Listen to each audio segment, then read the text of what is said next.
नमस्कार दर्शकों, जैसा कि हमने आपको बताया था कि 4 सितंबर से अतिथि शिक्षकों की ऑनलाइन चॉइस फिलिंग का कार्य शासन के द्वारा प्रारंभ किया जाना है और इसी प्रक्रिया को प्रारंभ करते हुए 4 सितंबर को रात्रि 7:30 बजे से GFMS पोर्टल पर अतिथि शिक्षकों की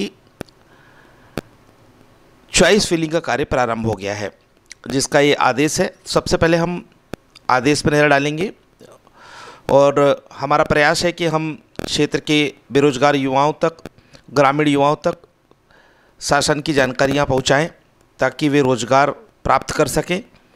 उसी दिशा में ये हमारा कदम है और हम आपको बता दें कि ये जो आदेश जारी हुआ है, इस पूरी प्रक्रिया के बारे में हम आपको बताएंगे, तो इस वीडियो को अंत तक देखें ताकि आप पूरी प्रक्रिया को चरणबद्ध तरीके से समझ सकें। हम आपको बताएंगे क्या क्या प्रक्रिया को आपको फॉलो करना है ऑनलाइन, क्योंकि ये पूरी प्रक्रिया ऑनलाइन हो रही है, इसलिए विशेष रूप से ध्यान देकर एक एक बिंदु को समझने की आवश्यकता है।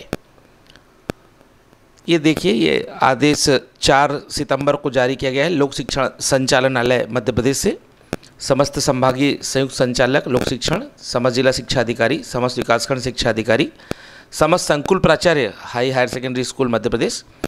शैक्षणिक सत्र 2024-25 में शासकीय विद्यालयों में रिक्त पदों के विरुद्ध आवेदकों हेतु शाला विकल्प के चयन के संबंध में अंदर जानकारियां दी हुई इस पत्र में, और इसमें उल्लेख किया गया है कि शासकीय विद्यालयों में रिक्त पदों के विरुद्ध अतिथि शिक्षक व्यवस्था हेतु GFMS पोर्टल पर जिन आवेदकों के पास सत्यापित स्कोर कार्ड एवं eKYC की गई है, वह स्वयं के लॉगिन आईडी का प्रयोग कर GFMS पोर्टल पर ऑनलाइन शाला विकल्प चयनी कार्रवाई कर सकेंगे।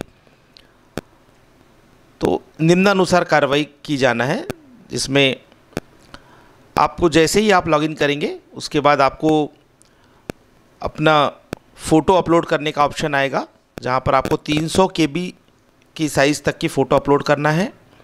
उसके बाद गेस्ट फैकल्टी काउंसलिंग ऑप्शन में ही आपको व्यू माई वैकेंसी ऑप्शन दिखेगा, जिसमें क्लिक करने पर आपको स्कोर कार्ड में उपलब्ध पैनल के आधार पर रिक्तियों की जानकारी दिखाई देगी। इस रिक्तियों की जानकारी को आपको बहुत सावधानी के साथ नोट करना है।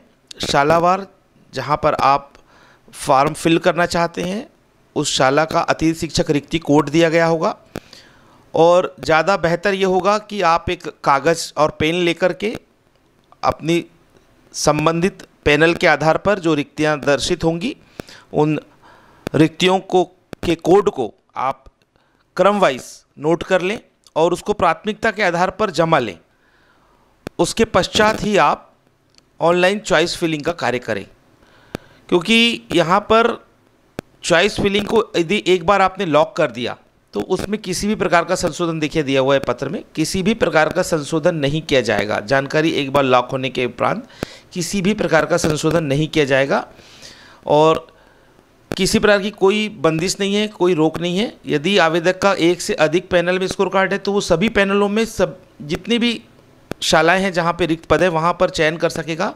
इसलिए यहाँ पर यह भी कहा गया है कि आप अधिक से अधिक संख्या में, देखिए विकल्प चयन हेतु कोई सीमा निर्धारित नहीं है, अतः आवेदक अधिक से अधिक संख्या में शाला विकल्प का चयन करें और चयन करने के बाद में आपको उसको सबमिट एंड लॉक करना है।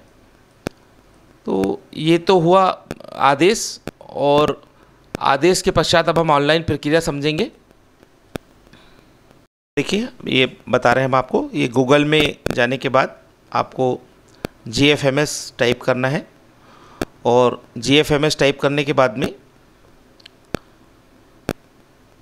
आप अतिथि शिक्षक प्रबंधन प्रणाली, जो शासन के द्वारा जो पोर्टल अभी अपडेट किया गया है, उसमें आपको जाना है। इसमें आपको लॉगिन पे क्लिक करना है और लॉगिन पे क्लिक करने के बाद आपको अपना यूज़र नेम और पासवर्ड डालना है और लॉगिन करना है।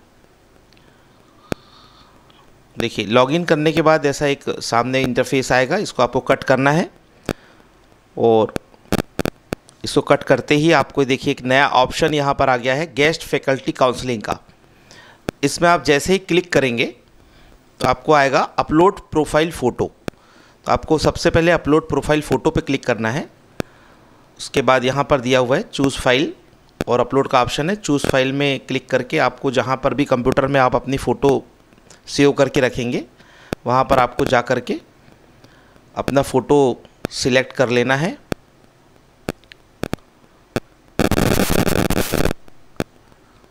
और फ़ोटो सिलेक्ट करके आपको अपलोड पे क्लिक करना है। तो जैसे कि यहाँ मेरा फ़ोटो पहले से ही अपलोड हो चुका है, तो यहाँ लिख के आ रहा है आपका प्रोफाइल फ़ोटो पोरूस से उपलब्ध है। ओके पे आपको क्लिक करना है और उसके बाद अब आपको आगे बढ़ते हुए वापस वहीं क्लिक करके व्यू माई वैकेंसी पे आपको क्लिक करना है। इस पर क्लिक करते ही आपको वैकेंसी की लिस्ट शो करेगी, जिसमें आपको अपने ज़िले को सिलेक्ट करना है। डिस्ट्रिक्ट के बाद आपको अपने ब्लॉक को सिलेक्ट करना है जहाँ पर भी आप भरना चाहते हैं। उसके बाद आपका पैनल शो करेगा, जो भी आपकी योग्यता है उसके आधार पर जो आपका पैनल बना है उसके आधार पर यहाँ आपके पैनल के ही संबंधित विषय नज़र आएंगे, जिस पे क्लिक करके आपको गेट डिटेल पे क्लिक जैसे आप करेंगे तो उस ब्लॉक में संबंधित पैनल, जैसे यहाँ SS2 हिंदी का आपने क्लिक किया है तो यहाँ पे स्कूल का नाम, डाइस कोड, पैनल का नाम, वैकेंसी कोड और रिक्तियों की संख्या, ये सारी चीज़ें आपको, तो इसमें सबसे महत्वपूर्ण वैकेंसी कोड है। इस वैकेंसी कोड को आपको स्कूल के ब्लॉक का नाम आप नोट कर लें और वैकेंसी कोड को आप नोट कर लें। ये कोड जैसे ही आप आगे डालेंगे वैसे ही आपकी चॉइस फिलिंग होगी। जैसे दिखा रहे हैं हम आपको SS3 में ये जो वैकेंसियाँ हैं इनमें आपको रिक्ति का कोड नोट करना है। और इसके लिए ज़्यादा अच्छा यही है कि आप एक कागज़ पेन लेके बैठें और जहां आप फॉर्म फिलअप करके भरना चाहते हैं उसे नोट कर लें और प्राथमिकता के क्रम में आप जमा लें, ताकि किसी प्रकार की ऑनलाइन चॉइस फिलिंग में कोई समस्या ना हो और कोई गलत जानकारी आप लॉक ना कर बैठें। इसके पश्चात आपको रजिस्टर चॉइस फॉर काउंसलिंग में आपको क्लिक करना है।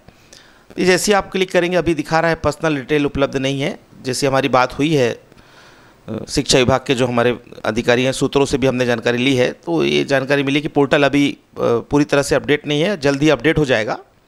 और अपडेट होने के बाद यहाँ पर आपका जो है स्कोर कार्ड का पैनल इन्फॉर्मेशन, जिसमें जानकारी मिली है कि 30 अंक TET उत्तीर्ण अभ्यर्थी को मिलने वाले हैं और ये पूरी जानकारी यहाँ पर दिखेगी। जिसके बाद आप आगे बढ़ेंगे तो आपका चॉइस फिलिंग शुरू होगा और अंत में लॉक करने के बाद ये प्रिंट चॉइस फिलिंग का आपका ये लेटर, ये पावती आपको ये डाउनलोड कर लेना है और इसका प्रिंट निकाल कर आपको अपने पास सुरक्षित रख लेना है। ये सारी प्रक्रिया 4 सितंबर से 9 सितंबर के बीच आपको करना है। और जैसा कि शेड्यूल जारी हुआ है 10 सितंबर को संबंधित जो आपने शालाएं भरी हैं और उसमें आपका हुआ है या नहीं चयन, उसके संबंध में सूची जारी हो जाएगी ऑनलाइन, जिसके पश्चात आपको 11 तारीख से आपका शाला में, आपको संबंधित शाला में जो भी आपने सिलेक्ट किए हैं वहाँ आपको ज्वाइनिंग करना है। आगे और भी हम ऐसी ही जानकारियाँ इस पोर्टल से संबंधित जो भी समस्याएं आएगी हम आपको देते रहेंगे। और इसके अलावा में भी अन्य जो भी वैकेंसी आएंगी युवाओं के लिए, हमारा प्रयास रहेगा कि हम उसको अपने ग्रामीण क्षेत्र के युवाओं तक पहुंचाएं और ऑनलाइन प्रोसेस के बारे में पूरी जानकारी उनको दें।